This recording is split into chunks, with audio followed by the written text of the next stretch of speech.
Light house મારી તમારી સૌની વાતો સૌની સાથે એનો નાતો વિવિધ વિષયના નજરાણાનો માહિતી સાગર છલકાતો દર્પણ છે આ સમાજ કેરું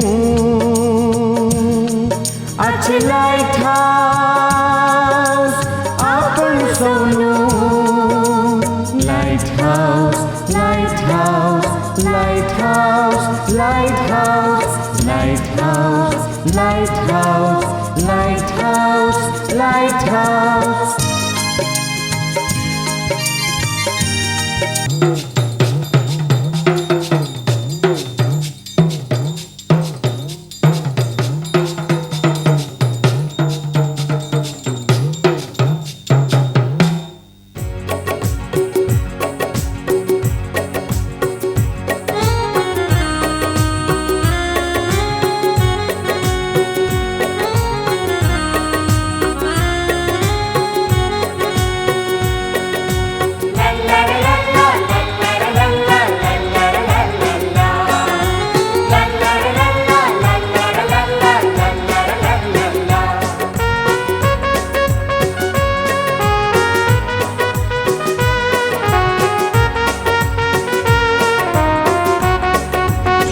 અરે અરે આ શું? પોતાની આગવી મસ્તીમાં ઉડતા ભોળા નિર્દોષ અને સહુ કોઈને વહાલા લાગે તેવા પક્ષીઓનો આ તે કેવો અંજામ! ઉડતા પંખીઓનું દ્રશ્ય તો હૃદયને પુલકિત કરતું હતું અને આ દ્રશ્ય ખિન્ન કરી મૂકે છે હૃદયને. ના, આ બન્યું તે બરાબર નથી. આવું ન જ બનવું જોઈએ. પણ તો આ બન્યું કેમ? કોને જવાબદાર ગણીશું આના માટે? ઉત્સવ પ્રિય એવા આપણે સહુ કોઈ પણ તહેવાર આવે ને ગાડા ઘેલા થઈ જઈએ. બેશક માણવા માટે જ હોય છે તહેવાર, પણ આપણો હરખ, આપણો તહેવાર કોઈના દુઃખનું કારણ બને, કોઈની પીડા, વ્યથા કે વેદનાનું કારણ બને અને એથી એ આગળ વધીને કોઈના મૃત્યુનું નિમિત્ત બને, એથી કલંકરૂપ બીજું તો શું હોઈ શકે? કાચ પાયેલી દોરીનો ઉપયોગ વધતો જાય છે. એમ કરતાં કરતાં આજે ચાઇનીઝ દોરી જે શબ્દ વપરાઈ રહ્યો છે છેવટે એ કાપી જ કાઢે છે, બીજું કશું નથી કરતું. 162 સામડીઓ મૃત્યુ પામી. આમ અનેક બીજા પક્ષીઓ, કબૂતર છે, ગીધ છે, પોપટ છે, ચકલી છે, એવા અનેક પક્ષીઓ મૃત્યુ પામ્યા. કુલ સંખ્યા લગભગ 850-900 પક્ષીઓ દર વર્ષે મૃત્યુ પામે છે. જોકે તહેવારો તો વર્ષોથી ઉજવાય છે. પતંગનો આ તહેવાર ઉત્તરાયણ એ તો વર્ષો જૂનો તહેવાર છે. તો પછી ઉત્તરાયણ વખતે પક્ષીઓની પાંખો કપાય, તેઓ તરફડે, ચાલી ન શકે, ઉડી ન શકે, મોતને ભેટે અને આપણી નજર સામે એક દુઃસ્વપ્ન મૂકીને ચાલ્યા જાય, તેવું હમણાંથી કેમ વધુ બને છે? કદાચ એનું કારણ એ છે કે લોકો પહેલાં ગામડામાં વધારે વસતા હતા. શહેરો હતા, પણ શહેરોમાં વસ્તીનું ભારણ આટલી હદે ન હતું. પતંગના રસિયાઓ વધ્યા, ચગાવનારા અને કાપનારા વધ્યા, ઊંચી ઇમારતો વધી અને એક દિવસનો તહેવાર 5 કે 6 દિવસ જેટલો લંબાયો. ઉત્તરાયણ અગાઉ 3 દિવસથી પતંગો ઉડાડવાનું શરૂ થાય. ઉત્તરાયણના દિવસે આ ઉલ્લાસ પર્વ ઉન્માદ પર્વમાં ફેરવાઈ જાય. ગાન પણ માઝા મૂકે.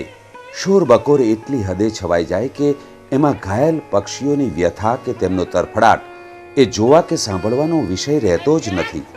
કાપ્યો છે, હો કાટાના દેકારા અને પડકારા ભૂત બનીને મગજ પર સવાર થઈ જાય છે અને થોડી જ વારમાં ગગનની શોભા, આકાશની રંગોળી અને આભના પુષ્પો સમા નિર્દોષ પંખીડા શોક, વ્યથા અને ઉદાસીના સીમાચિહ્ન બની ધરાને સ્તબ્ધ કરે છે. સહૃદય માણસો અવાચક બની જાય છે. એમની આંખોના ખૂણા ભીંજાય છે. વાતાવરણ ભારેખમ બને છે. અનુભૂતિ તો એવી થાય કે આપણું જ કોઈ સ્વજન જખમી થયું છે. શું થઈ શકે આવા સંજોગોમાં? શું કરવું જોઈએ? અને કંઈ પણ કરે તો કોણ કરે આ અબોલ પક્ષીઓ માટે?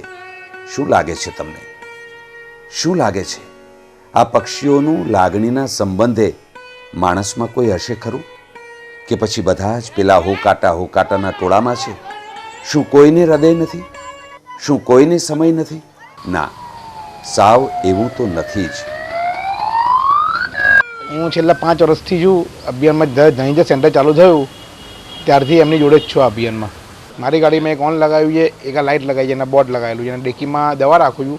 દવા એટલા માટે કે ગમે ત્યારે બી હવે ફર્સ્ટ એડ આપવી હોય તો એકવાર લોહી બંધ કરવું હોય તો એકવાર નોર્મલી ટ્રીટમેન્ટ અમે આપી શકીએ ગમે ત્યારે આખા વર્ષ દરમિયાન. એવું નહીં કે ભાઈ 27 તારીખે 25 એટલે આપણે ઘરે જઈને મૂકી દો, એવું નહીં. આખા વર્ષ દરમિયાન. એક તરફ કાપ્યો છે ની ઘેલછા ભરી બૂમો પાડનારા ટોળા છે, તો બીજી તરફ દોરીથી કોણ કપાયું? પોપટ, કબૂતર, ચામાચીડિયું, કુવડ, ગીધ, કોણ થયું છે ઘાયલ? કપાઈ કોની પાંખો? એ શોધતી આંખો પણ છે, ભલે એમના ટોળા નથી, કદાચ સંખ્યા ઓછી છે, પણ વેદનાની સામે એમની સંવેદના ઓછી નથી. જુદા જુદા સ્થળ ઉપરથી પક્ષીઓ ઘાયલ થાય ત્યાંથી એ લોકો લઈ અને અમારા સેન્ટર ઉપર આવે છે. જીવદયાની અંદર ફક્ત સારવારનું કામ થાય છે અને તેને રાખવાનું કામ થાય છે. અમાસની ઘનઘોર અંધારી રાતે આશાના ટમટમતા તારલા જેવા પક્ષી પ્રેમીઓને બીજા બધા જ કામ પડતા મૂકીને પક્ષીઓ બચાવી લેવાનું ગમે છે, એમની સેવા કરવાનું ગમે છે, એમની સારવાર કરવાનું ગમે છે, બહુ ગમે છે. પણ કેમ? આ કેમનો જવાબ ચાલો આપણે એમની પાસેથી સાંભળીએ.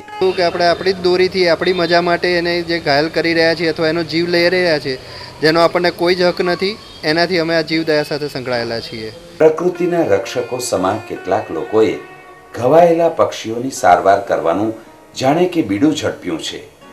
પક્ષીઓ બહુ ગભરું હોય છે, તેમની સારવાર કરતી વખતે તેમની માનસિકતા સમજવી પણ ખૂબ જરૂરી છે. એ ખ્યાલ પંખીઓને નથી આવતો કે અહીં તેમને સારવાર મળવાની છે. પક્ષીઓને તો એમ જ લાગે છે કે અહીં અગાઉની માફક એક વધુ ક્રૂરતા આચરવામાં આવશે, એક વધુ વેદના, પીડા અને પરેશાની. ખૂબ જ હમદર્દી સાથે, લાગણી ભરેલા વ્યવહાર સાથે એમની સારવાર શરૂ થાય અને અનુભવી તબીબો અત્યંત ધીરજપૂર્વક અને વિશ્વાસથી આ સેવા કાર્યને સફળ કરવા પોતાનું યોગદાન અર્પણ કરે. વર્ષો વર્ષ જેમ કામ વધતું જાય છે, લોકો જોતા જાય છે. એકવાર જે વ્યક્તિ અહીંયા આવે છે અને પક્ષીઓને ઈજા થયેલી જુએ છે, એ બાળકો ફરીથી પતંગ નથી ચગાવતા અને કેટલા બધા વોલેન્ટિયર્સ ઉત્તરાયણ દરમિયાન પતંગ ચગાવવાનું છોડી અને આ પક્ષીઓને સારવાર આપવા માટે દોડે છે. સ્વાર્થ ભરેલી આ દુનિયામાં આવી ઉમદા સંસ્થાઓ સમગ્ર માનવ જાતને ગૌરવ બક્ષે છે. પક્ષીવિદોનું માર્ગદર્શન આવી સંસ્થાઓને માર્ગદર્શક બની રહે છે. ચાઇનીઝ દોરીનો ઉપયોગ ન કરે, બહુ કાચવાળી દોરીનો ઉપયોગ ન કરે, અથવા તો હાથ કપાય એવી કોઈ હાર્ડ દોરી ન વાપરે. ઉત્તરાયણ, આનંદ, ઉલ્લાસ, ગાંડપણ, કાતિલ દોરીના અકસ્માત, પીડા, વ્યથા, તરફડાટ, સેવા, શુશ્રૂષા અને સારવાર, આ બધું શું એક ચક્ર સ્વરૂપે ચાલ્યા જ કરશે? ધીમે ધીમે આ મૂક પક્ષીઓની વેદનાથી આપણે ટેવાઈ જઈશું. શું આપણા નસીબમાં લાગણી બુઠા થઈ જવાનું લખાયું હશે? પ્રશ્નોય ઊભા કરવાને, ગૂંચોય ઉકેલવી. બુદ્ધિનો ઉપયોગ શું આનાથી વિશેષ કાંઈ જ નથી? શું એવું ન બની શકે કે આપણે તહેવારના દિવસે જ તહેવાર ઉજવીએ? શું એવું ન ગોઠવી શકાય કે કોઈ મોટા મેદાન જેવા ચોક્કસ સ્થળને પસંદ કરી ત્યાં જ આપણે આ તહેવાર ઉજવીએ? એવું પણ શું ના બની શકે કે આપણે પતંગ ચગાવવાનો આનંદ લઈએ, કાપવાનો નહીં, અને પક્ષીઓના મોતનું નિમિત્ત બનતી પેલી વધુ કાચ પાયેલી દોરીને અને પ્લાસ્ટિકની દોરીને આપણે તિલાંજલિ આપી દઈએ? તો કેમ રહે? શું તમને નથી લાગતું કે આમાંનું આપણે કંઈક તો કરી જ શકીએ અને કરવું જ જોઈએ? નહીં તો આપણા સંતાનો કે એમનાય સંતાનોને મુક્ત ગગનમાં વિહાર કરતા પેલા મસ્ત મજાના પંખીઓના મોજીલા ગીતો સાંભળવા જોવાનો લાવો હરગીજ નહીં મળે. આપણને પુલકિત કરવા માટે પ્રકૃતિએ ખાસ આપણને ભેટ ધરેલા આ બધા દ્રશ્યો આપણે વધુ સોહામણા ન બનાવી શકીએ તો કાંઈ નહીં. એને ભૂંસી નાખવાનો આપણને કોઈ અધિકાર નથી, કોઈ અધિકાર નથી, કોઈ અધિકાર નથી. જળ છે જીવનનો આધાર, જળ છે અમૃતનો અવતાર, જળ છે જીવનનો આધાર. જળ છે અમૃતનો અવતાર, જળ છે કુદરતનો ઉપહાર, જળ તો પરમપિતાનો પ્યાર. જળ છે કુદરતનો ઉપહાર, જળ તો પરમ પિતાનો પ્યાર. કોઈ પૂછે કે ચમત્કારો થાય છે તો તરત જવાબ આપજો હા, અને પુરાવો માગે તો સાવરકુંડલા પંથકના દેડકડી ગામે લઈ જઈને ચમત્કાર બતાવજો. માત્ર થોડાક વર્ષો પહેલા આ પ્રદેશ નપાણીઓ કહેવાતો, પણ રાજ્ય સરકાર અને સ્વૈચ્છિક સંસ્થાઓના સહિયારા પ્રયત્નથી લોકો પાણીની કિંમત સમજતા થયા. હા, પીવાના પાણીના જ્યાં વલખા હતા એટલે પાણીની કિંમત તો એમને મન સોનાથી અધિક હતી, પણ પાણીને કેવી રીતે વાપરવું, કરકસરથી વાપરવું અને સંગ્રહવું તે બાબતે લક્ષ્ય નહોતા આપતા. પણ હવે લોકો એટલા તો જાગૃત થયા છે કે વરસાદના પાણીના ટીપે ટીપાને સંગ્રહે છે, પછી તે ચેકડેમ દ્વારા હોય કે તળાવો દ્વારા. અમારા ગામની અંદર ગ્રામ સેવા મંડળ સાવરકુંડલા મારફત જે વોટરશેડ પ્રોજેક્ટ હતો એની અંદર અમારે 96ની અંદર અમારે તળાવડા, ચેકડેમ અને બંધારાના કામ થયેલા છે. 40 તળાવડા અને ચેકડેમો થઈને કુલ અમારું ચેકડેમ ઓફ ધી સિરીઝ જેવું આ આખો પ્રોગ્રામ બનાવ્યો છે. જળ જાગૃતિ અભિયાનની આહલેખને લોકોએ જબરજસ્ત વધાવી. પરિણામે 40 તળાવો, ચેકડેમો બંધાયા. ગામનું પાણી ગામમાં જ રહે તે સૂત્રને સાર્થક કર્યું. માત્ર 8 ઇંચ વરસાદ પડે તોય દેડકડી ગામને પાણીની તંગી ના પડે.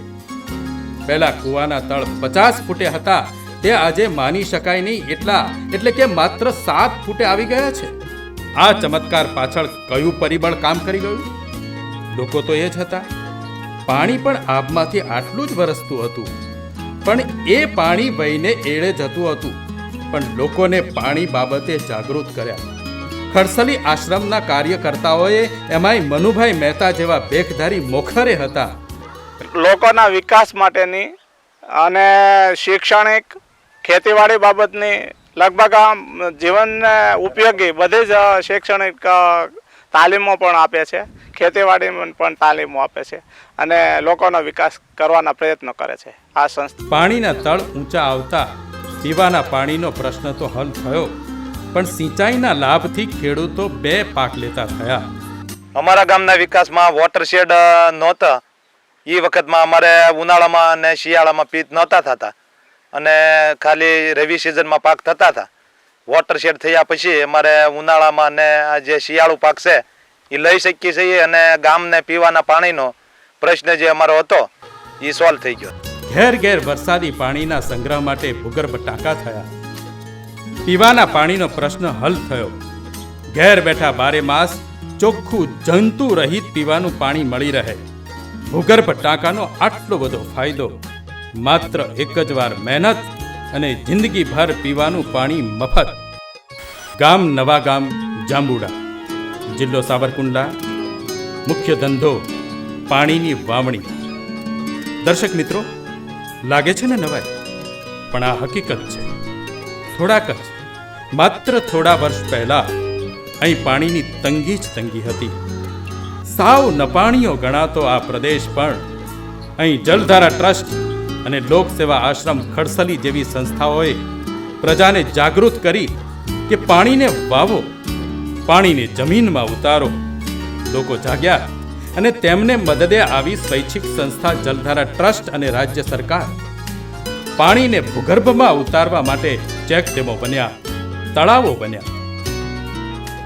અમારે ઘણી એક તો ચેક ડેમ બાંધ્યા છે, પછી આરસીસીના તળાવડા બાંધ્યા છે, આ બંધારા, અને 3 સરકારી ડેમ બંધાણા છે મોટા, એટલે 95 ડેમ બંધાણા છે. પછી અમારા ગામની સીમનું પાણી અત્યારે સાધારણ વરસાદે બહાર જતું નથી, બધું રિઝેક્ટ થાય છે. તળાવો પણ આરસીસીના બન્યા. માત્ર નવા ગામ જાંબુડામાં 95 ચેકડેમો બન્યા છે. ગામનું પાણી ગામમાં જ રહે તે સૂત્રને જાંબુડા વાસીઓએ અપનાવ્યું. તળાવો તથા ચેકડેમો બાંધવા પહેલા તો ગામ લોકો તૈયાર જ નહોતા, પણ પાણીનું મૂલ્ય સમજાતા મોટા જમીનદારો જમીન આપવા પણ તૈયાર થઈ ગયા. ચેકડેમો તથા તળાવો ધોવાઈ ન જાય તે માટે પાકા બનાવ્યા. મોટા ખેડૂતોને તો ફાયદો થયો, પણ નાના સીમાંત ખેડૂતોને પણ અઢળક ફાયદો થયો. સંગ્રહાયેલા પાણીનો વહીવટ લોકો જ કરે છે, તે માટે ગ્રામજનોમાંથી ચુનંદા નાગરિકોની સર્વોદય કમિટી બની. સર્વોદય કમિટીએ આદર્શ વહીવટનો નમૂનો પૂરો પાડ્યો. એમાં વોટરશેડમાં અમે પહેલાં ચેકડેમ બાંધવા દીધા અને ચેકડેમ બાંધ્યા, પાકા બાંધ્યા, કાચા બાંધ્યા. એમાં વરસાદ થયો, પાણી ભરાણું, એ પાણી કૂવામાં આવ્યું ને એ કૂવા દ્વારા મોટર કે મશીન મૂકી અને એ પિયતમાં અમે લાભ લીધો. આ બધું બન્યું એનું કારણ પાણીનું મહત્વ લોકો સમજ્યા. વરસાદી પાણીના એક ટીપાને વેડફાવા દેતા નથી. ઘેર ઘેર ભૂગર્ભ ટાંકા થયા. ખેડૂતોને સિંચાઈની સગવડ થતા બબ્બે પાક લેવાવા માંડ્યા.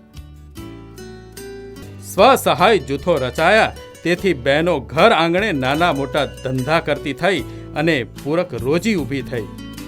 જોયું, પાણીને બચાવવાથી કેટલા ફાયદા થયા. એટલે તો કહેવાય છે કે જળ એ જ જીવન છે. જળ છે જીવનનો આધાર, જળ છે અમૃતનો અવતાર. જળ છે જીવનનો આધાર, જળ છે અમૃતનો અવતાર. જળ છે કુદરતનો ઉપહાર, જળ તો પરમપિતાનો પ્યાર. જળ છે કુદરતનો ઉપહાર, જળ તો પરમપિતાનો પ્યાર. તો હવે જોઈએ એનેસ્થેસિયા એટલે શું. તો એનેસ્થેસિયા એટલે એવી પરિસ્થિતિનું નિર્માણ કરવું કે જે પરિસ્થિતિ દરમિયાન ઓપરેશનમાં દર્દીને દુખાવો ન થાય. આ એનેસ્થેસિયા કેટલા પ્રકારના છે તે પણ જાણી લઈએ. તો એનેસ્થેસિયાને વર્ગીકૃત કરવું હોય તો સામાન્ય રીતે 3 ભાગમાં વર્ગીકૃત કરી શકીએ. એક છે લોકલ એનેસ્થેસિયા, બીજો રિજિયોનલ એનેસ્થેસિયા અને ત્રીજું જનરલ એનેસ્થેસિયા. લોકલ એનેસ્થેસિયા એટલે કે જે જગ્યાએ ઓપરેશન કરવું હોય એટલા જ ભાગને દર્દ રહિત કરવો. ધારો કે હાથમાં ચીરો પડ્યો હોય અને ત્યાં ટાંકા લેવા હોય તો એટલા જ ભાગને જે દર્દ રહિત કરીએ તેને લોકલ એનેસ્થેસિયા કહેવામાં આવે છે. રિજિયોનલ એનેસ્થેસિયા એટલે શરીરના અમુક ભાગને બેભાન અથવા તો ચેતના રહિત કરવો. જેમ કે ધારો કે સિઝેરિયન સેક્શન હોય કે જેમાં પેટના નીચેના ભાગે ઓપરેશન કરવું હોય તો કમરમાં એક ઇન્જેક્શન આપી અને સ્પાઇનલ એનેસ્થેસિયા આપવામાં આવે છે, તેને રિજિયોનલ એનેસ્થેસિયા કહેવાય. ધારો કે હાથનું ઓપરેશન કરવું હોય તો ગળામાં અહીંયા એક જગ્યાએ સોયા નાખી અને ત્યાંથી એનેસ્થેસિયા આપવામાં આવે છે, તો આને રિજિયોનલ એનેસ્થેસિયા કહેવાય. પરંતુ અમુક ઓપરેશનો એવા હોય છે કે જેમાં દર્દીને સંપૂર્ણ બેભાન કરવા પડે, તો જો સંપૂર્ણ બેભાન કરવા પડે તો તેને જનરલ એનેસ્થેસિયા કહેવામાં આવે છે.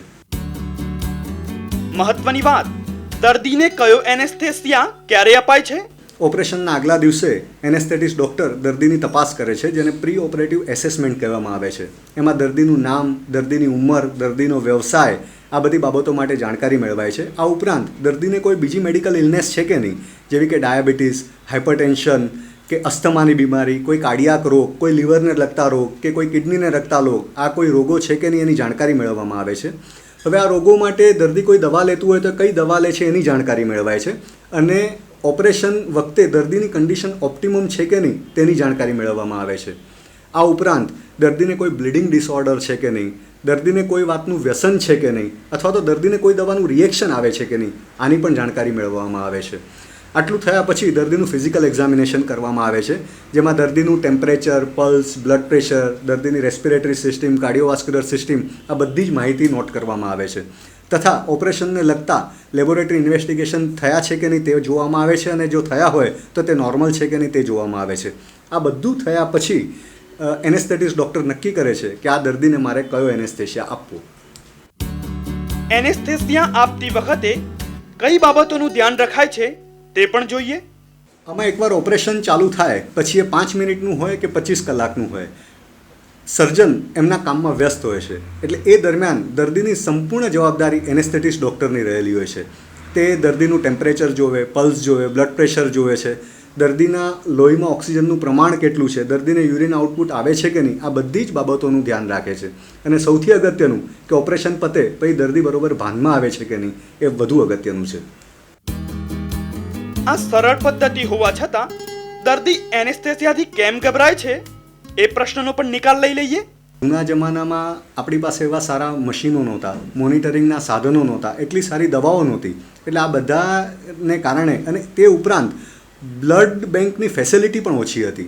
આ દરેક કારણોને લીધે એવું થતું હતું કે દર્દી જ્યારે ઓપરેશનમાં આવે ત્યારે ઓપરેશન કરતાં એનેસ્થેશિયાથી વધારે ગભરાતો હોય, કારણ કે ઘણીવાર ઓપરેશન પતે પછી ઘણીવાર કલાકો સુધી દર્દી ભાનમાં નહોતા આવતા. ઓપરેશન પત્યા પછી દર્દીઓને ખૂબ ઉલટીઓ થતી હતી, ખૂબ દુખાવો રહેતો હતો. હવે આ દરેક વસ્તુ અત્યારે મોડર્ન એરામાં નિવારાઈ ચૂકી છે, એટલે અત્યારે એનેસ્થેશિયા ખૂબ જ સેફ થઈ ગયો છે.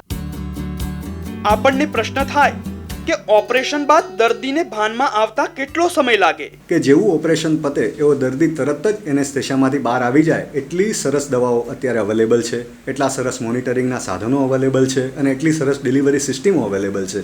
એટલે જેવું ઓપરેશન પતે એવો તરત જ દર્દી ભાનમાં આવી જતો હોય છે. ઓપરેશન બાદ દર્દી કમરના દુખાવાની ફરિયાદ કેમ કરે છે તે પણ જાણી લઈએ. આ સાવ જ ખોટી માન્યતા છે. ખરેખર એવું છે કે કમરના દુખાવા માટે ઘણા બધા કારણો જવાબદાર છે. જેમ આપણે થાપે ઇન્જેક્શન લઈએ તો એ દુખાવો કંઈ આખી જિંદગી નથી રહેતો, એમ કમરમાં જો ઇન્જેક્શન આપીએ તો એ દુખાવો કાયમ નથી રહેતો. પરંતુ ઘણીવાર એવું થાય છે કે ઓપરેશન પછી દર્દી વધારે પડતો રેસ્ટ લેવામાં એનું વજન વધારી દે, પ્રોપર એક્સરસાઇઝ ના કરે, કમરના જે સ્નાયુઓ હોય એ નબળા પડી જાય, ડિસ્કનો પ્રોબ્લેમ ડેવલપ થયો હોય. આ બધા જ કારણે કમરનું દર્દ રહેતું હોય છે. પણ સામાન્ય રીતે એક ઓપરેશન વખતે કમરમાં ઇન્જેક્શન લીધું હોય એટલે દર્દી હંમેશા એ કમરના દર્દને એ ઓપરેશન વખતે કમરમાં લીધેલા ઇન્જેક્શન સાથે મેળવવાનો પ્રયત્ન કરે અને એને લીધે આ ખોટી માન્યતા ફેલાયેલી છે. હવે તો આપણી પાસે વાળ જેટલી પાતળી સોયો અવેલેબલ છે, એટલે કે કમરમાંથી જે સોય પસાર થાય છે એ વાળ જેટલી પાતળી, એટલે કે 27 નંબર કે 29 નંબરની સોયથી આપણે એનેસ્થેશિયા આપતા હોઈએ છીએ. એટલે એનેસ્થેશિયાને લીધે કોઈ દિવસ કમરમાં દુખાવો નથી રહેતો. ઓપરેશન દરમિયાન એનેસ્થેશિયાની ભૂમિકા વિશે પણ સમજી લઈએ. જેમ પ્લેન ઉડે એ વખતે અને પ્લેન લેન્ડ થાય એ વખતે જે જવાબદારી પાયલોટની હોય છે એ જવાબદારી ઓપરેશન દરમિયાન એનેસ્થેટિસ્ટ ડૉક્ટરની હોય છે. એટલે કે ઓપરેશન શરૂ કરતાં પહેલાં એનેસ્થેશિયા સારી રીતે શરૂ કરવો અને ઓપરેશન પત્યા પછી દર્દીને પ્રોપરલી ભાનમાં લાવવો, આ બંને જવાબદારી એનેસ્થેટિસ્ટની રહેલી છે. હવે આ મોડર્ન એરામાં એનેસ્થેટિસ્ટ ડૉક્ટરની ભૂમિકા માત્ર ઓપરેશન થિયેટર પૂરતી સીમિત નથી રહી. એનેસ્થેટિસ્ટનો રોલ પેઇન મેનેજમેન્ટમાં બહુ મોટો છે અને તે બહાર આવ્યો છે. એ સિવાય ઇન્ટેન્સિવ કેર મેનેજમેન્ટમાં પણ એનેસ્થેટિસ્ટનો રોલ સારો એવો ડેવલપ થયો છે. જેમ જેમ સુપર સ્પેશિયાલિટી સર્જરીઓ ડેવલપ થઈ એમ સુપર સ્પેશિયાલિટી એનેસ્થેશિયા પણ ડેવલપ થયું છે. એટલે હવે એનેસ્થેશિયાનો વ્યાપ બહોળો થયો છે અને ખૂબ વધી ગયો છે.